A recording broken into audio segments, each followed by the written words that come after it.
It's Brian Preston, the money guy. And then last was just the student loans. I mean, what are you telling? Believe me, I get it because we talked about this.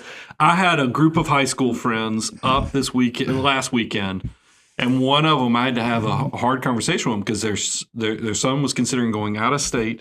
And when he told me the major, I was like, be careful because, he's setting himself up to have lots of student loan debt for a job that might not pay a lot coming out. Mm-hmm. Those two don't intersect well. So What are you telling younger people about education and student loans? So after I got my undergraduate degree, I went to a state directional college. Mm-hmm. One of those that's like blah, blah, blah, Southwestern, Northeast, whatever, because it was really affordable. Mm-hmm. This idea that your kid is going to miss so much of life if they don't go to the school is just not true. Mm-hmm. It's a myth that we grab hold of. There are very few colleges or universities, maybe even less than 10 in the country, that just going to that school and the network you'll build of peers will be valuable to you, at least in the first part of your life. Getting the skill, getting the knowledge is what's key. Mm-hmm. And yeah, is it possible that the professors are better at Stanford than they are at a directional college? Obviously, yes. But is it enough difference to make a difference? I want to tell you, I met this woman in Jacksonville, Florida, who got accepted to Stanford. And she went instead to a school where she got a full free ride, really bright kid. And she said she really wanted to go to Stanford, but she wasn't going to get a scholarship there. And she would have graduated with $200,000+ in loans.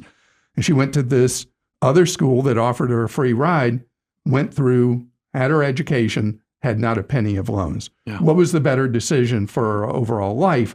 That was absolutely in virtually every case, even though Stanford, some people think it's the best university in the United States, I think she made the better choice. Mm-hmm. Malcolm Gladwell, in his book, David versus Goliath, talks about some of those same things. Because you talked about the financial side.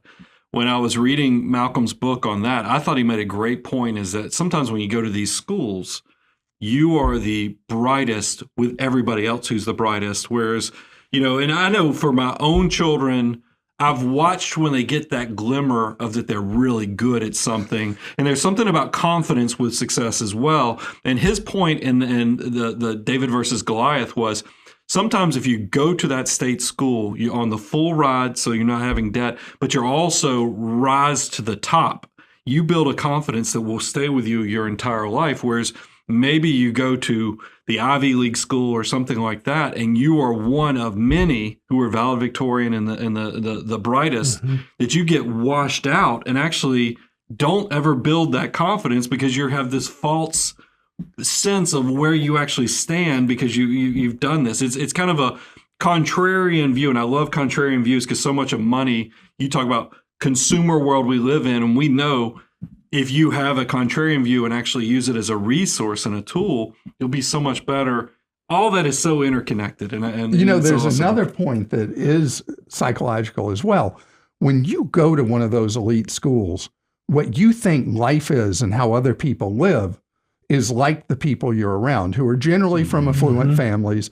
And you think you've got to be in this country club, and you got to drive this car, and you got to live in this house, in this neighborhood. You go to a school that is everyday people at that school, you learn what life is really like.